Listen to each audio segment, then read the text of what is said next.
안녕하세요. 세상엔 운명 같은 인연이 있다고 굳게 믿는 50대 남자입니다. 저는 원래 운명이니 인연이니 하는 말은 유치한 감성에 젖은 사람이나 하는 말이라고 생각하던 사람이에요. 그런 제가 인연을 믿게 된 건 40대 중반 시절 우연히 겪게 된 한 가지 일화 때문이죠. 그 일이 제 인생에 얼마나 큰 파장을 불러일으켰는지, 저뿐 아니라 저희 가족에게까지 얼마나 큰 변화를 일으켰는지 들으신다면 아마 모두들 깜짝 놀라실 겁니다.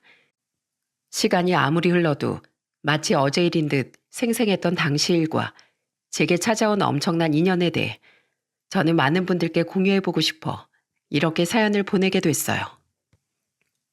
제 어린 시절을 짧게 이야기하자면 그리 넉넉한 형편에서 자라지 못했습니다.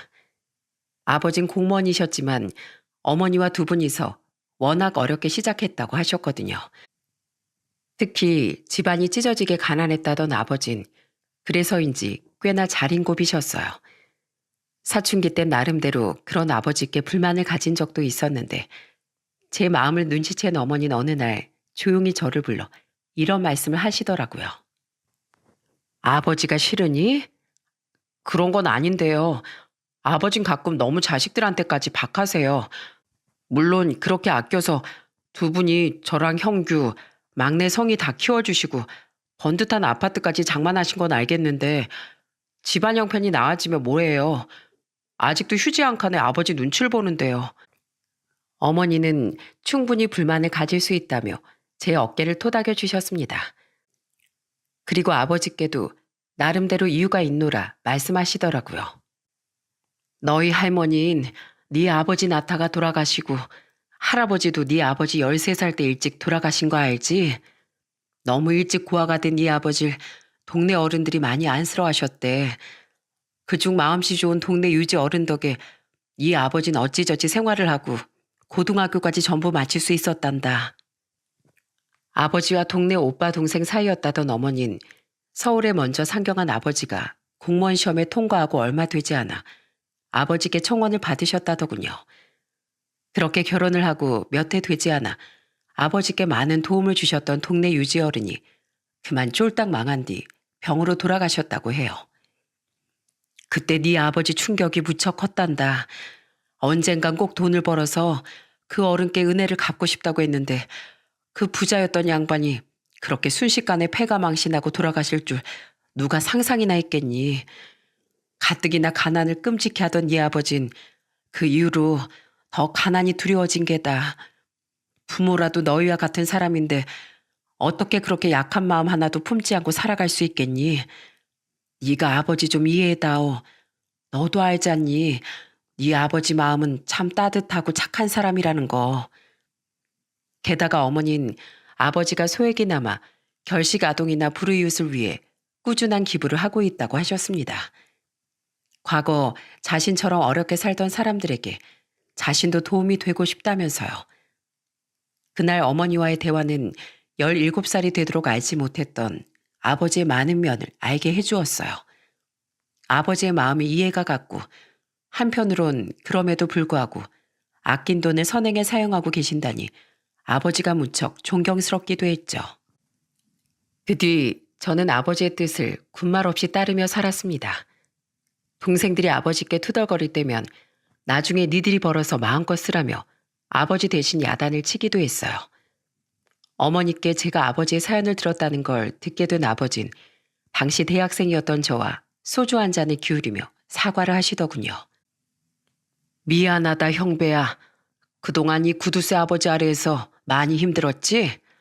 그런데도 내 이야기를 알고 이 아비를 이해해줘서 참 고맙구나. 아니에요 아버지. 저는 돈을 펑펑 쓸 수 있는 부자 아버지보다 아낀 돈을 선한 곳에 쓸 수 있는 제 아버지가 훨씬 좋고 자랑스러워요. 그렇게 말해줘서 고맙다. 우리 아들이 언제 이렇게 컸을꼬.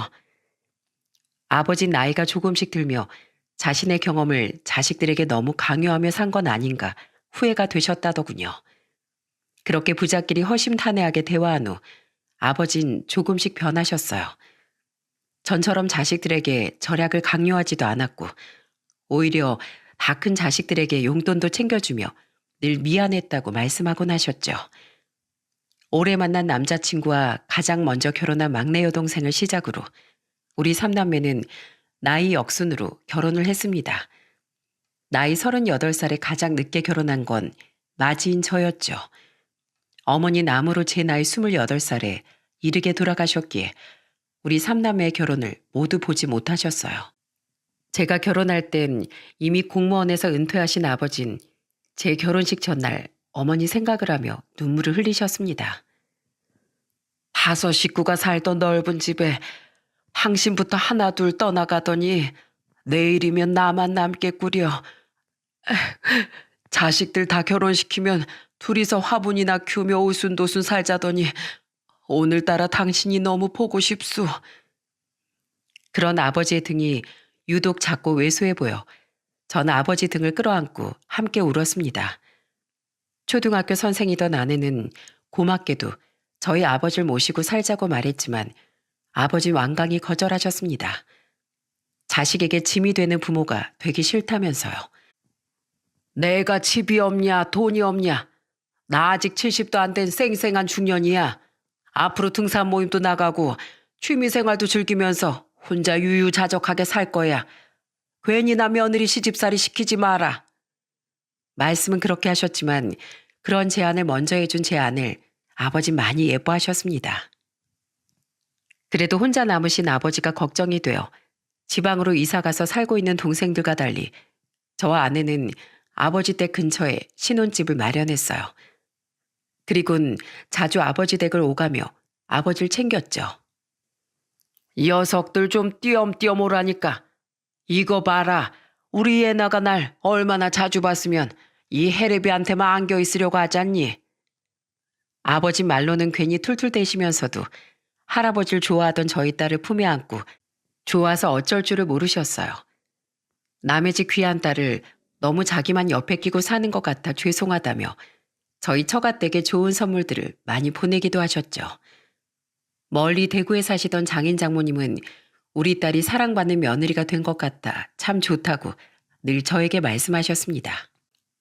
다니던 회사에서도 착착 순서대로 진급을 하고 있으니 큰 걱정 없는 나날들이 이어졌어요. 그러다 나이 47살의 어느 날 제 인생을 송두리째 바꿔놓은 바로 그 사건이 일어났습니다.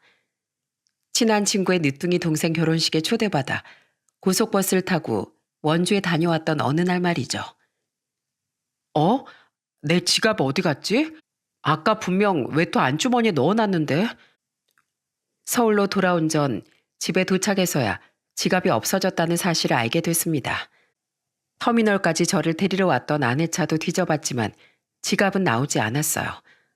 분명 터미널에 내려서 물을 살 때까지만 해도 있었는데 그 뒤 외투를 입지 않고 들고 다니다 빠진 것 같았죠. 지금 터미널에 가서 지갑을 다시 찾아보겠다고? 누가 발견하면 분실물 센터 같은 데 맡겨주겠지. 좀 기다려보자. 그래도 혹시나 누가 그냥 주워가면 어떡해. 그 지갑 장모님께서 생일 선물로 사주신 거잖아. 잃어버리면 안 돼. 나 다녀올게. 터미널에 전화해보니 분실물로 들어온 지갑 같은 건 없다기에 다급해진 전 옷을 챙겨 입고 터미널로 달려갔습니다. 그리곤 터미널 구석구석을 뒤지고 있었어요. 그런데 그때 깡 마른 할아버지 한 분께서 제 것인 것 같은 지갑을 들고 주위를 두리번거리고 계시더군요. 저는 얼른 다가가 할아버지께 여쭸어요. 저 어르신, 혹시 그 지갑 어르신 물건일까요? 제가 아까 전에 지갑을 잃어버렸는데 제 거랑 똑같이 생겨서요. 아, 이 지갑 주인이 사장님이세요? 할아버진 확인해보라며 제게 지갑을 건네주시더군요. 지갑을 열어 확인한 뒤 제 것이 맞다고 하자 할아버진 다행이라고 말씀하셨어요. 여기서 이 지갑 주인 찾으려고 얼마나 오래 기다렸는지 모릅니다. 감사합니다, 어르신. 그냥 터미널 직원한테 맡기셔도 됐을 텐데 아무튼 덕분에 무사히 찾았네요. 저 사실은 죄송합니다, 사장님. 네? 뭐가요? 그런데 감사하다는 제 말에 할아버진 대뜸 고개를 제게 조아리듯 숙이셨습니다. 그리곤 당황한 제게 울먹거리는 목소리로 생각지도 못한 말을 하시더라고요. 우리 5살 손주가 굶고 있어서 라면 2개 사느라 지갑에서 2,000원을 멋대로 뺏어 썼습니다. 정말 죄송합니다. 손주가 이틀째 아무것도 못 먹었다 보니 제가 그만 해서는 안 될 짓을 했어요. 제가 폐지랑 공병을 주어서 돈을 버는데 어제 그제 제가 몸살이 나서 일을 못했거든요. 연락처 주시면 제가 그 돈은 반드시 갚겠습니다. 정말 죄송합니다, 사장님. 할아버진 그날은 어떻게든 돈을 벌기 위해 터미널 근처까지 나와 폐지를 줍다가 제 지갑을 발견했다고 말씀하셨어요. 그런데 유독 눈에 보이는 폐지가 없어 허탕을 치고 들어갈까 두렵던 차에 제 지갑 속 돈을 보고 유혹을 이기지 못했다고 했죠. 할아버지의 손엔 정말로 라면 2개가 덩그러니 들려있더라고요. 사정이 얼마나 힘들었으면 그러셨을까 싶어 마음이 아프더군요. 연세도 저희 아버지와 비슷하거나 많아 보이시는데 그런 분의 눈에 눈물까지 맺혀 있는 걸 보니 안타까운 마음이 밀려왔어요. 그래서 전 지갑에서 5만 원짜리 하나를 꺼내 할아버지께 건넸습니다. 어르신, 이거 얼마 안 되지만 보태 쓰세요. 제 지갑 찾아주신 사례입니다. 2,000원은 안 갚으셔도 돼요. 이렇게 제 지갑을 찾아주셨는데 제가 그걸 어떻게 받겠어요? 감사합니다, 사장님. 하지만 이 5만 원은 괜찮습니다. 하지만 할아버진 황급히 손을 내저으며 거절하셨어요. 결국 2,000원은 받지 않기로 하고 어영부영 할아버지와 헤어졌는데 자꾸만 발이 떨어지질 않더군요. 손주로 혼자 키우시는 건가? 폐지를 오늘 못 주우면 내일은 다시 굶으셔야 하는 건가? 반찬이 아닌 라면을 산 거면 집에 쌀도 없다는 소리 같은데. 몇 발자국 걸어가는 동안 정말 5만 가지 생각이 다 들었습니다. 결국 전 황급히 몸을 돌려 다시 할아버지께 달려갔어요. 저보다 걸음이 느렸던 할아버지 역시 얼마 가지 못하셨더라고요. 어르신! 전 할아버지를 부르며 손을 덥석 잡았습니다. 할아버지는 놀란 눈으로 저를 돌아보셨죠. 저는 숨을 헐떡이며 할아버지께 이렇게 말했어요. 어르신, 혹시 집에 쌀이 없으신 건가요? 예, 며칠 전에 떨어져서요. 그러면 어르신 댁이 혹시 어디실까요? 저랑 같이 가실까요? 예, 저희 집을요. 제가 감사의 보답으로 쌀을 좀 사드리고 싶어서 그래요. 돈은 안 받으신다니까 그렇게라도 보답을 하고 싶어요. 아닙니다. 안 그러셔도 되는데요. 그러지 말고 받아주세요. 어린 손주가 먹기엔 밀가루보단 쌀이 낫지 않겠습니까? 쌀 무거우니까 마트에서 같이 사서 제가 직접 댁까지 가져다 드릴게요. 저는 끝까지 할아버지가 거절할까 싶어 할아버지 손을 잡고 재빨리 제 차가 있는 곳으로 향했습니다. 할아버진 몇 장의 폐지가 올려진 철제 운반수레 끌고 당황한 표정으로 절 따라오셨죠. 그렇게 저는 마트에서 쌀을 산 후 할아버지 댁으로 갔습니다. 할아버지 댁은 차가 들어갈 수 없을 만큼 좁은 골목에 위치해 있더군요. 게다가 경사까지 가파른 언덕에 있어 그동안은 이 연로한 어르신이 어떻게 쌀을 사다 날랐나 싶더라고요.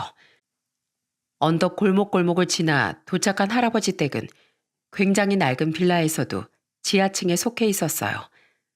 그리고 할아버지를 따라 집에 들어간 전 그만 경악을 하고 말았습니다.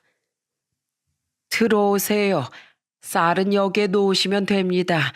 정말 감사합니다, 사장님. 할아버지 오셨어요? 고작 한 칸짜리 낡은 그 집엔 심지어 창문도 나 있지 않더군요. 방벽과 천장엔 곰팡이가 가득했죠. 게다가 그 방에 있던 사람은 삐쩍 마르다 못해 거의 뼈밖에 남아있지 않던 할아버지 손주가 끝이 아니었어요.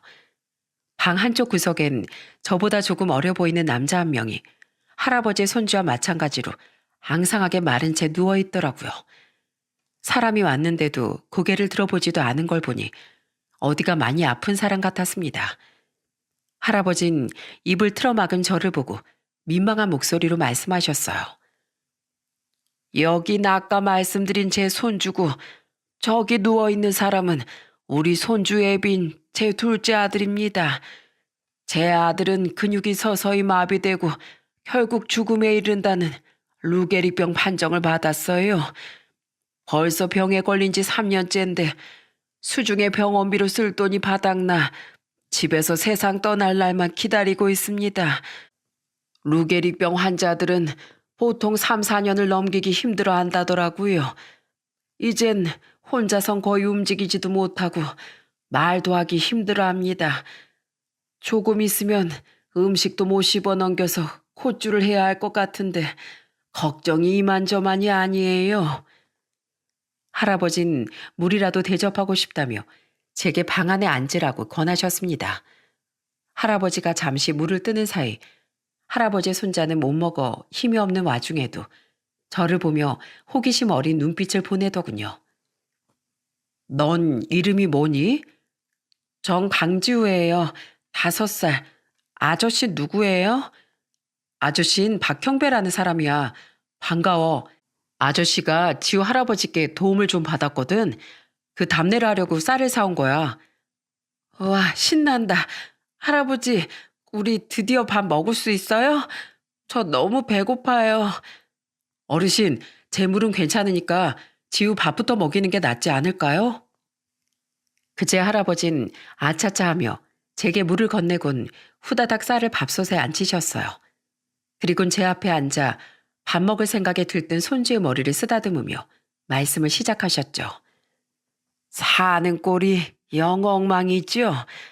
그래도 이 집이라도 없으면 우리 삼부자 길바닥에 나앉아야 할 겁니다. 실례지만 지우 어머니는 안 계신 건가요? 에휴, 그모 없을 것은 저희 아들이 루게릭병 판정을 받자마자 2살 된 우리 지우까지 버리고 도망갔어요. 재산도 챙길 수 있는 건 전부 챙기고서요. 아들은 그렇게 이혼한 뒤론 많은 돈을 투자했던 주식도 폭락해서 알거지가 된 겁니다. 저는 작은 사업을 하다 몇 년 전에 부도가 나서 가진 게 빚밖에 없었는데 어떻게든 살려고 살던 전셋집을 빼고 이 집으로 아들하고 손주랑 같이 이사 왔어요. 저희 집하고 아들 집을 뺀 돈으로 아들 입원비도 내고 손주 키우고 생활비도 해야 했으니까요. 저희 집은 뺀 돈이라고 해봤자 빚을 갚으니 몇 푼 남지도 않았지만은요. 버는 사람이 파지 죽고 공병 줍는 이 늙은이밖에 없으니 결국 가진 돈도 전부 바닥나고 아들도 퇴원시키고 지금은 하루 벌어 하루 간신히 쓰고 월세만 내는 파리 목숨을 이어가고 있습니다. 할아버진 늘 옆에 있어줘야 하는 아들을 두고 폐지를 주우러 나갈 때면 걱정이 한가득이라고 말씀하시더군요. 할아버진 마치 자신의 궁색한 형편을 변명이라도 하듯 구구절절 말씀을 이어가셨습니다. 사연을 듣는데 할아버지가 살아오신 모진 세월이 느껴져 눈가가 뜨거워지더라고요. 도와줄 다른 자식은 없으신 거예요? 예, 아내도 일찍 가고 저놈 위로 있던 큰아들도 12살 이른 나이로 일찍 보냈거든요. 제 팔자가 참 박복하지 않습니까? 어떻게 저만 빼고 다른 가족들을 줄줄이 하늘로 일찍 보낼 수가 있단 말입니까? 그나마 남은 작은 놈이라도 행복하게 살길 바랬었는데 지금 저런 꼴로 죽을 날만 기다리고 있으니 에휴, 제 심정이 참 암담합니다. 저까지 아프면 우리 손주만 혼자 세상에 남겨둬야 하는데 그것도 너무 걱정이고요. 주름진 손등으로 눈물을 쓱쓱 훔친 할아버진 오늘 처음 만난 사람에게 별 이야기를 다 한다며 민망한 듯 웃어 보이셨습니다. 저는 할아버지 등 뒤에 누워있던 할아버지 아드님의 눈에 눈물이 흐르는 것을 보고 말았죠. 제 시선을 눈치챈 할아버진 몸을 돌려 아들의 눈가에 흐르는 눈물을 닦아주셨어요. 이 병이 정말 무서운 게 몸은 산송장처럼 굳어가는데 속에 있는 의식은 또렷하다고 하더군요. 우리 아들 제 말 손주 말 다 알아듣고 저한테도 많이 미안해하고 있습니다. 아직 마흔 하나밖에 안 된 것이 얼마나 괴로울까요? 물기 섞인 할아버지 말씀에 참고 있던 눈물이 터질 것 같더라고요. 그래서 전 분위기를 돌려보려 지우에게 말을 걸었습니다. 우리 지우는 나중에 꿈이 뭐야? 음, 우리 아빠가 더 이상 안 아프고 할아버지가 늙지 않는 거예요. 그게 지우 꿈이야? 네. 아빠가 계속 아파서 돌아가시고 할아버지도 늙어서 돌아가시면 전 혼자 남으니까요. 지우의 말에 결국 왈칵 눈물을 터뜨리고 말았어요. 고작 5살 된 어린애가 세상에 혼자 남겨질 걸 두려워하고 있다는 사실이 가슴을 저리게 만들더라고요. 그때 결심했습니다. 나이가 드신 지금까지 기부와 후원을 이어오던 아버지를 본받아 그날부터 제가 할아버지 가족을 도와드리겠다고요. 어르신, 어르신만 괜찮으시면 제가 어르신 가족분들을 좀 후원해드리고 싶습니다. 예? 아니 이렇게 쌀을 싸주신 것도 감사한데 후원이라니요. 네, 저희 아버지께서 그러셨어요. 사람 사정은 언제 어떻게 어려워질지 모르는 일이니까 나중에 제가 도움을 받고 싶으면 제가 먼저 어려운 이웃을 돕는데 돈을 아끼지 말라고요. 어르신, 우선 어린 손주랑 아픈 아드님은 굶기지 마셔야죠. 제가 도와드릴 테니까 우리 같이 힘내요. 할아버진 제 손을 잡고 고맙다며 펑펑 우셨습니다. 누워있던 할아버지 아드님도 고마운 마음을 전하고 싶은 듯 소리 없이 천천히 입을 뻐끔거리셨죠. 그날 집으로 돌아간 전 아내에게도 그날 만난 할아버지와의 이야기를 전했어요. 그들을 후원하고 싶다는 제 말을 들은 아내는 기특한 생각을 했다며 저를 칭찬해 주더라고요. 사람 인연이라는 게 참 신기해. 터미널에 떨어뜨린 당신 지갑으로 마침 도움이 필요했던 어르신을 만나게 되다니 말이야. 그 뒤 전 할아버지께 많진 않지만 생활비를 보태드리고 쌀과 음식을 사다 나르고 지우의 옷까지도 사다 줬어요. 아내도 직접 반찬을 만들어 몇 번이나 저와 함께 할아버지 댁에 방문하곤 했죠. 그렇게 할아버지를 알고 후원한 지 2달째 되던 어느 날이었습니다. 그날은 하루 날을 잡고 집안의 곰팡이를 전부 닦아낸 날이었어요. 가뜩이나 환기도 안 되는데 집안에 이런 게 있으면 가족분들 호흡기 정말 안 좋아요. 아유, 그래도 이렇게 다 닦아내니까 속이 좀 시원하네요. 고맙네 형배군. 내가 자네한테 받은 이 은혜 보답할 시간이 많이 남아있을지나 모르겠어. 어느덧 제게 말을 편하게 하시던 할아버진 제가 사온 과일을 씻어 내어주며 고맙다고 말씀하셨어요. 지은은 자기 아빠 옆에 누워 낮잠을 자고 있었죠. 그렇게 할아버지와 나란히 앉아 사소한 잡담을 하던 전 그날 아주 놀라운 사실을 알게 되었어요. 이렇게 자식을 훌륭하게 키운 자네 부모님은 어떤 분인지 궁금하구먼. 저희 부모님이요? 좋은 분들이세요. 비록 어머닌 제가 20대 때 일찍 돌아가셨지만요. 그래, 그럼 부친께서는 연세가 어떻게 되시나? 75이세요. 나랑 동갑이시구먼. 그래, 고향은 어디시고? 자넨 원래 서울 사람인가? 전 서울에서 태어났는데요. 부모님은 충청도 논산 분들이세요. 그래, 나도 고향이 논산인데 혹시 중고등학교는 어디 나오셨는지 아나? 학교까진 잘 모르겠는데 논산에서 나오신 거 맞아요. 성인 되고 나서 서울로 상경하셨다고 했거든요. 그럼 혹시 자네 부모님 성함이 어머닌 임향자 옥자 되시고 아버진 박장자 식자 되십니다. 박장식이? 장식이가 자네 부친이라고? 놀랍게도 할아버진 저희 아버지의 고향 친구분이셨던 거예요. 그것도 꽤나 절친한 사이셨다며 같은 동네에서 자랐던 저희 어머니도 아신다고 했죠. 할아버진 제게 이것저것 물어보셨습니다. 그래, 그래. 이렇게 찬찬히 뜯어보니까 확실히 재수 씨랑 자네 부친 얼굴이 보이는구먼. 세상에 이렇게 신기할 때가 자네가 바로 장식이 아들이었다니. 근데 자네 모친은 왜 돌아가셨나? 재수 씨도 참 좋은 사람이었는데 자네 부친은 끝까지 공무원 생활을 하다 퇴직하신 겐가? 지금은 건강하시고 아픈 데는 없고. 할아버진 들뜬 어린아이 같은 표정이셨어요. 할아버지의 표정만 봐도 고향인 논산과 어린 시절 아버지와의 추억을 떠올리고 계신다는 걸 알 수 있었죠. 저 또한 두 분의 인연이 너무 신기해 그날 집으로 돌아오는 길에 아버지께 전화를 걸어 물었습니다. 아버지, 제가 얼마 전부터 후원해드리고 있었던 어르신 얘기 기억하세요? 그럼 기억하고 말고. 근데 그 어르신 고향이 논산이시래요. 성함은 강봉자 안자 되시고요. 아버지를 아신다던데 아버지 고향 친구분이 맞으세요? 뭐? 아니, 그 영감이 강봉안이라고? 확실하냐? 예, 아시는 거 보니까 정말 두 분이 친구가 맞으신가 보네요. 와, 살다 보니까 이렇게 신기한 일이 다 있네요. 혹시 내일 시간 되세요, 아버지? 두 분께 다시 한번 자리를 마련해드리고 싶은데, 그럼, 당연히 되다 마다. 아니다, 그럴 것 없다. 내 지금 당장 봉안이 그 친구를 만나야겠어.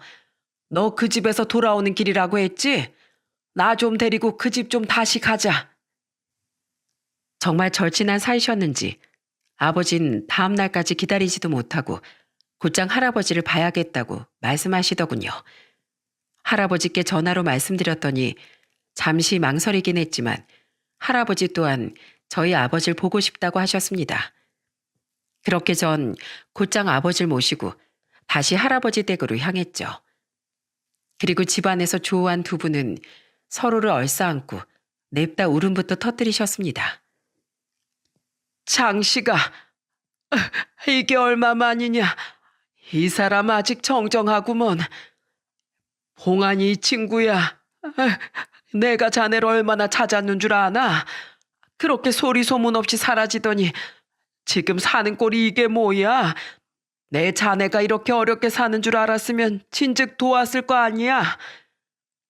특히 할아버지 집으로 올라오는 내내 험한 지형을 보고 안타까운 표정을 짓던 아버진 꼭 껴안은 할아버지의 등을 마구 두드리며 서운하다는 투로 말씀하셨어요.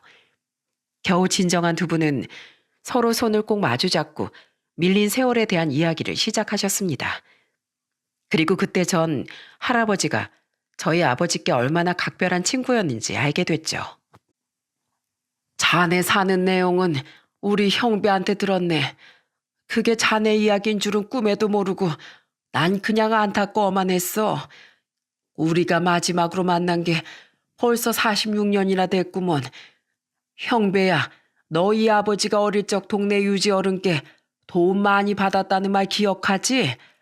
네, 아버지. 그분이 바로 여기 봉안이 아버지셨단다. 논밭도 많이 가지고 계시고 시의원까지 한 훌륭한 분이셨지. 동네 어려운 사람이 있으면 무조건 두 팔 걷어붙이고 돕던 봉안이 아버님 덕에 일찍이 부모님을 잃은 내가 밥도 안 굶고 학교도 고등학교까지 마칠 수 있었던 거란다. 어디 그뿐이니? 내가 서울에 가서 일자리 찾고 공무원 공부하겠다고 했을 땐 봉안이 통해서 월세방 월세도 내주시고 고시 뒷바라지도 해주신 분이야. 만약 이 친구 아버님이 아니었다면 지금의 난 이 자리에 있지도 못했을 거다. 그리고 이 친구는 못 살던 나랑 아무런 편견 없이 가장 친하게 어울려주곤 했지. 그땐 우리 아버지가 그러셨지. 비록 처음 시의원을 지낸 뒤 번번이 낙선하면서도 선거 자금에 전 재산을 다 쏟아부어 집안이 망해버렸지만 말이야. 그래, 그때가 내가 결혼한 지 얼마 안 됐을 때였어. 그리고 이듬해 또 그 이듬해 줄줄이 충격을 받은 자네 부모님이 돌아가시면서 내가 얼마나 낙담을 했는지 기억나나? 모르는 사람들은 그 집 자식이 자네가 아니라 나인 줄 알았을 정도였어. 놀랍게도 아버지를 도와주고 갑자기 망해버렸다던 유지 어른이 바로 할아버지 아버지셨다더군요. 더더욱 놀라움의 연속이었죠. 나이 28에 어머니에 이어 아버지까지 잃은 할아버진 사업을 하겠다며 1년 뒤 말레이시아로 떠났다고 했어요. 그땐 국제전화가 비싸서 자주 전화를 할 수도 없었어. 그런데 이 친구가 31살에 거기서 한국인 여자랑 결혼했다는 연락을 끝으로 통 연락이 없더라고. 나도 바빠서 잠시 잊고 살다가 생각나서 전화해보니까 연결도 되지 않고 그 뒤로 혹시 한국에 들어왔나 수소문해봐도 아무도 아는 사람이 없다고 하니 참으로 답답했었지. 내가 자네 찾으려고 동창들만 만나면 얼마나 자네 소식을 물어봤나 몰라. 대체 한국엔 언제 들어온 거야? 재수 씨랑 큰아들도 일찍 잃었다며? 어떻게 살았는지 자세하게 말 좀 해봐, 이 사람아. 왜 나한텐 한국에 있으면서도 연락을 안 한 거야? 별거 없네. 자네 아들한테 들은 게 다야. 말레이시아에서 아내를 만나고 이사를 한번 갔는데 그 뒤론 사느라 정신이 없어서 연락할 생각을 못했어. 그때 연락처가 바뀌어서 자네도 나랑 연락이 안 됐던 거고. 그런데 결혼한 지 고작 10년 만에 아내가 병으로 가버리고 사업까지 망하니 사람이 정신을 아주 못 차리겠더구만. 그래서 아내 죽고 3년 뒤에 한국으로 들어왔는데 그때 우리 큰아들이 교통사고로 세상을 떠나버렸어. 아내가 죽은 것도 큰애가 죽은 것도 전부 다 내 탓인 것만 같아. 하늘이 무너진 것 같았지. 게다가 집도 사업도 전부 망해버렸으니 이런 망가진 꼴로 날 아는 사람들 앞에 절대 나타나고 싶지 않았네. 그래서 고향에도 가지 않고 자네에게도 연락하지 않았던 거야. 그 뒤로 겨우 돈을 모아서 다시 작은 사업을 시작했는데 그것마저 사길당해 빚더미에 안고 말았다가 지금에 이른 거라네. 이 친구야, 마음이 힘들수록 날 더 찾았어야지. 우리 사이가 고작 그것밖에 안 됐나? 자존심도 중요하지만 사람이 우선 살아야 될 거 아닌가. 그 건강하던 친구가 온몸에 뼈밖에 없구먼. 이 바보 같은 사람아. 사연을 전부 들은 아버진 오열을 하며 할아버지의 어깨를 어루만지셨습니다. 그리고 멀뚱멀뚱 자신을 보고 있던 지우도 한 번 껴안고 누워서 눈물을 흘리고 있던 할아버지 아드님 손까지 한 번 꽉 잡아보셨죠. 할아버진 그런 아버지를 보며 힘없이 말씀하셨어요. 그래도 우연이라는 게 참 대단하구먼. 내가 자네 아들 지갑을 주어 2,000원을 꺼내지 않았더라면 자네 아들이 내 이런 사정을 어떻게 알고 도왔겠나. 애초에 형배군이 지갑을 잃어버리지 않았다면 난 죽을 때까지 자네와 만나지 못했을 거야. 이 나이가 돼서 잘 살고 있는 모습을 보니 참 좋네. 난 그거면 됐어. 이렇게 난 자네를 본 것만으로도 더는 원이 없네. 아버지 눈물을 손바닥으로 눌러 닦으셨습니다. 그리고는 집안을 쓱 둘러보더니 단호한 목소리로 이렇게 말하셨죠. 자네 이사갈 준비하게. 뭐? 아니 갑자기 그게 무슨 소리야? 내 평생 자네 부친께 입은 은혜를 갚지 못한 게 가슴에 한으로 남았었어. 그걸 이제야 자네에게 갚을 수 있을 것 같네. 난 퇴직하고 자식들 셋 다 공부시키고 결혼시키느라 가진 돈이 많이 없지만 그래도 자네랑 자네 식구들 정도는 충분히 책임질 수 있어. 이런 집에 살다간 멀쩡한 사람도 골병 들어서 죽어나갈 게야. 내가 집부터 알아볼 테니 창문 있는 집으로 이사부터 가세. 아닐세 아니야. 지금 내가 자네 아들에게 지고 있는 빚만 해도 마음이 늘 무거웠네. 그런데 어떻게 그런 큰 도움을 받는단 말이야. 난 이러려고 자네 만난 게 아니야. 자존심 챙기지 말게. 삐쩍 마른 자네 손주 안 보이나? 안 그래도 아픈 자네 아들을 더 고통스럽게 만들 참이야. 난 자네 부친 덕에 사람 같은 인생을 살고 있는 사람일세. 아버님 덕분에 밥도 안 굶고 학교도 다니고 이렇게 공무원까지 됐어. 그러니 내가 자네에게 해줄 수 있는 건 자네 아버님이 나한테 해주신 일에 비하면 아무것도 아니야. 내 말 듣게나. 알았나? 하루를 살아도 사람답게 살아야지 봉안이 친구야. 아버지의 말에 할아버진 아버지의 손을 잡고 눈물을 뚝뚝 흘리셨습니다. 아버진 그런 할아버지의 손을 어루만지며 그동안 살아내느라 고생했다고 함께 흐느끼셨죠. 며칠 뒤 아버진 정말 할아버지 산부자에게 작은 전셋집을 하나 구해주셨어요. 저와 아내는 두 팔을 걷어붙이고 이사를 손수 도왔습니다. 비록 가진 돈이 많이는 없어 아버진 할아버지 아드님을 비싼 요양병원엔 보내드리지 못했어요. 대신 할아버지께서 폐지를 줍지 않아도 살아갈 수 있는 생활비를 다달이 드리고 거의 매일같이 할아버지 댁에 찾아가 지우를 돌봐주고 아드님 간병을 도와주셨죠. 두 분 댁이 모두 저희 집 근처라 저와 아내도 할아버지 댁을 자주 찾아가고 여전히 할아버지를 후원했어요.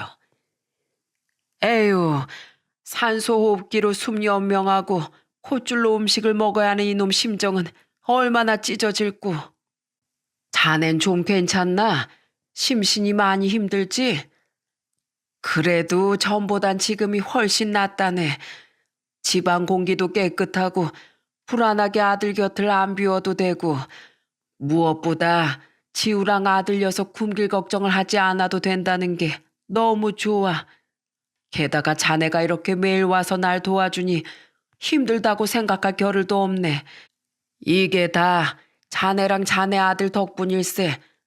이 은혜 내 죽어서도 잊지 않겠네. 사람 참 같이 늙어가는 처지에 무섭게 왜 죽는다는 말을 하나? 오래도록 못 보고 산 만큼 오래오래 나랑 살다 가세. 현우야, 너도 마찬가지야. 제발 덜 아프게 우리 곁에 오래도록 머물러 주렴. 너까지 떠나면 네 아버지 억장이 얼마나 무너지겠니? 아버지는 늘 할아버지 아드님의 손을 잡고 그렇게 응원의 말을 건네주셨습니다. 하지만 할아버지 아드님은 결국 전셋집으로 이사한 지 2년 만에 숨을 거두고 말았죠. 아드님 유고를 납골당에 안치시키며 할아버진 눈물로 작별 인사를 하셨어요. 현우야, 마지막까지 유언하나 제 입으로 말하지 못하고 얼마나 괴로웠니. 이 애비가 너무 못나서 널 더 편안하게 보살펴주지 못해서 정말 미안했다. 이제 거기 가선 두 다리로 마음껏 뛰어다니고 큰 소리로 웃기도 하면서 행복하게 살아. 네 엄마랑 우리 큰놈한테도 안부 전해주고 고생 많았다 내 아들. 할아버진 끝내 무릎을 꿇고 바닥으로 눈물을 뚝뚝 떨구셨어요. 지우는 허리 숙여 그런 자기 할아버지를 꼭 안아주었죠. 할아버지, 울지 마세요. 지우가 옆에 있잖아요. 아빠 이제 아프지 마세요. 그리고 다음에 꼭 건강하게 태어나서 또 저희 아빠가 돼주세요. 안녕히 가세요, 아빠. 고작 7살 된 어린애의 말에 그 자리에 있던 아버지와 저 그리고 아내까지 모두 눈물을 터뜨렸습니다. 그리고 할아버진 아드님을 보낸 후 지우와 함께 저희 아버지 댁에서 살게 되었어요. 아드님을 보내고 돌아오던 차 안에서 저희 아버지가 할아버지께 이렇게 말씀하셨거든요. 애 많이 썼네 이 친구야. 그리고 자네 지우랑 같이 우리 집에 들어와서 사는 거 어떻겠나. 나도 자네도 이제 살 날도 그리 많이 남지 않았을 텐데 같이 살면서 노년의 쓸쓸함이나 함께 달래세. 무엇보다 나랑 같이 살면 지우가 덜 외로울 거 아닌가. 만약 자네가 나보다 먼저 가게 된다면 내가 지우를 돌봐줄 수도 있고 말이야. 지우야, 할아버지랑 같이 살래? 할아버지가 장난감 많이 사줄게. 그렇게 이사를 한 후 어르신을 부르던 제 호칭엔 조금 변화가 생겼습니다. 저는 할아버지를 작은 아버지라고 부르게 됐어요. 제 아내 또한 작은 아버님이라고 부르게 됐고요. 거기엔 지우와 관련된 이유가 컸는데 지우가 저희 아버지를 큰할아버지라고 불렀거든요. 그리고 그 호칭을 가지고 두 분은 늘 투덕거리셨어요. 야, 박장식이, 아무리 생각해도 이건 아닌 것 같다. 내가 너보다 생일도 빠른데 왜 네가 우리 지우 큰할아버지야? 작은 할아버지지. 아, 치사하게 이 친구 또 그러는구만. 여기 애들 보는데 그런 거 가지고 꼬투리 잡는 거 창피하지도 않어. 내가 옛날부터 누누이 말했지. 난 내 아버지가 출생신고를 늦게 해서 그렇지. 원래는 자네보다 생일이 석 달이나 빨라. 그걸 어떻게 확인하나? 증거도 없는데. 아, 자네 지금 은근슬쩍 말 옮긴 거 다 봤네. 얼른 다시 제자리로 옮기지 못해? 참, 80 다 된 노인네가 눈만 밝아가지고. 그리고 자네, 이제 폐지 좀 그만 주러 다니라니까 왜 말을 안 들어? 우리 둘이랑 지우까지 셋이 먹고 살 돈은 나한테도 충분히 있어. 자네가 그러고 다니면 자식들만 욕먹는 거야. 아, 내가 손주가 있지. 자식이 어디 있어? 나 놀려? 왜 없어? 저기 있잖아. 형배랑 우리 어머만 안 보여? 내 자식이라서 하는 말이 아니라 저 정도로 나한테든 자네한테든 하는 애들 요즘엔 친자식이어도 드물어. 그건 자네 말이 맞지. 알았네. 내 더 이상 안 나감세. 두 분은 함께 장기도 두고 노인정도 다니며 서로 떨어질 줄을 모르셨습니다. 몇 번은 제가 두 분을 고향인 논산에 모시고 다녀오기도 했죠. 또 두 분은 집안에서 함께 화분도 많이 기르셨는데 가끔 토마토나 딸기도 직접 키워 저희에게 선물해 주기도 하셨어요. 저와 아내는 지우보다 3살 많던 딸도 자주 그 집에 데리고 갔고 가끔 두 분이 놀러 가셨을 땐 지우를 저희 집에 데려와 재우기도 했습니다. 그랬더니 외동이던 두 아인 마치 남매처럼 서로 잘 어울리더라고요. 물론 가끔은 진짜 친남매처럼 싸우기도 하면서 말이죠. 야, 강지우, 너 또 내 일기장 표지에 낙서했지? 메롱 메롱. 그러게 누가 그런 못생긴 고양이 그려진 일기장 가지고 다니래? 너 잡히면 죽어. 특히 평생 아픈 아빠와 힘들어하는 할아버지를 보며 우울하게 살아왔던 지우는 누나에게 장난치는 일이 너무 즐거웠나 보더라고요.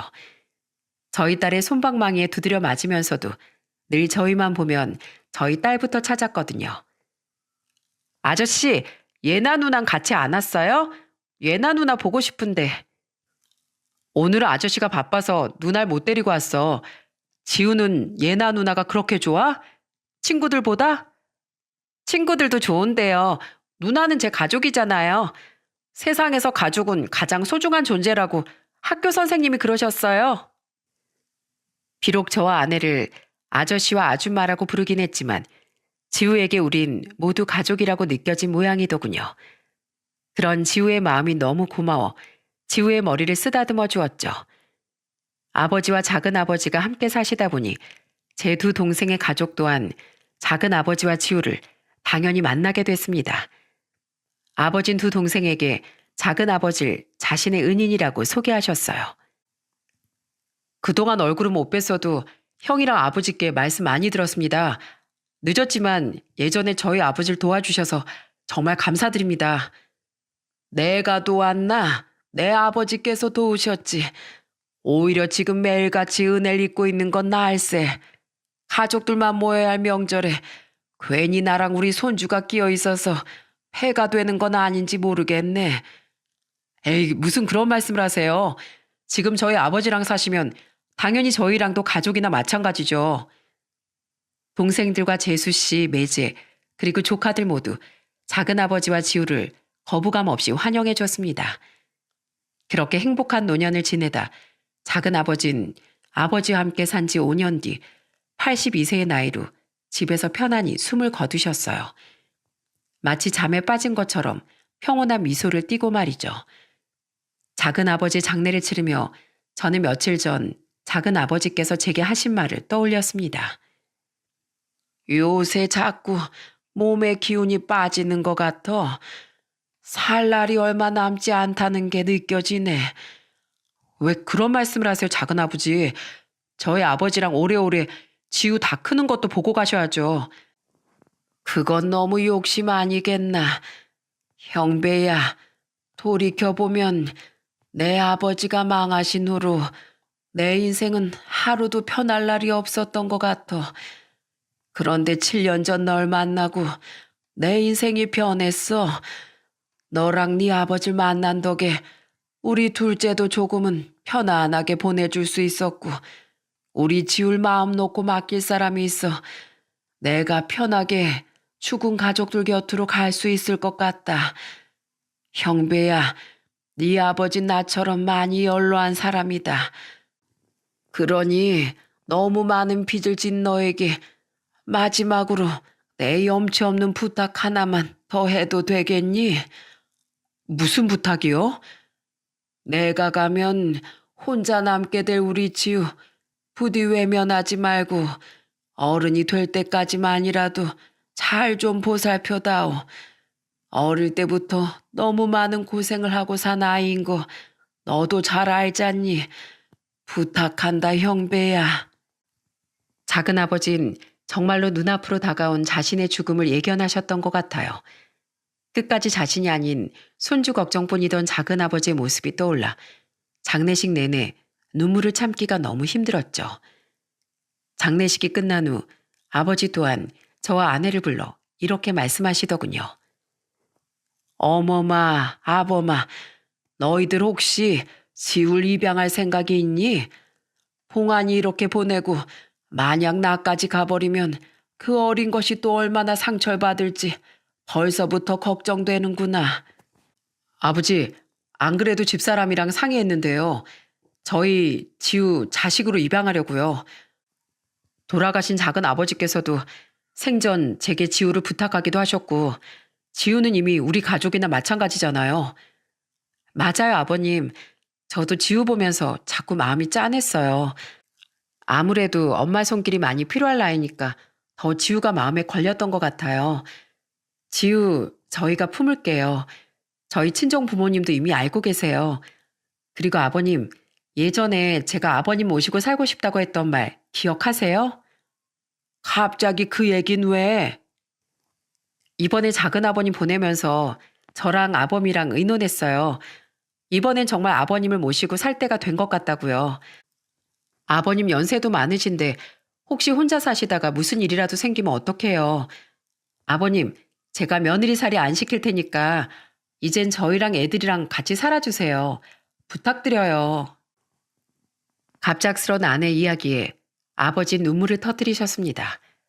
그리곤 고맙다고 말씀하셨죠. 아마 쭉 혼자 사시다가 5년 동안 친구분과 즐거운 삶을 사셨으니 그 빈자리가 전보다 훨씬 크셨던 것 같아요. 그렇게 우린 지우를 입양했고 아버지 댁으로 들어가 학가를 했습니다. 저희의 입양 소식을 듣고 장인 장모님도 제 동생들도 모두 잘한 일이라며 응원해줬죠. 그렇게 셋이었던 우리 식구는 5이 된 지도 벌써 1년이 지났어요.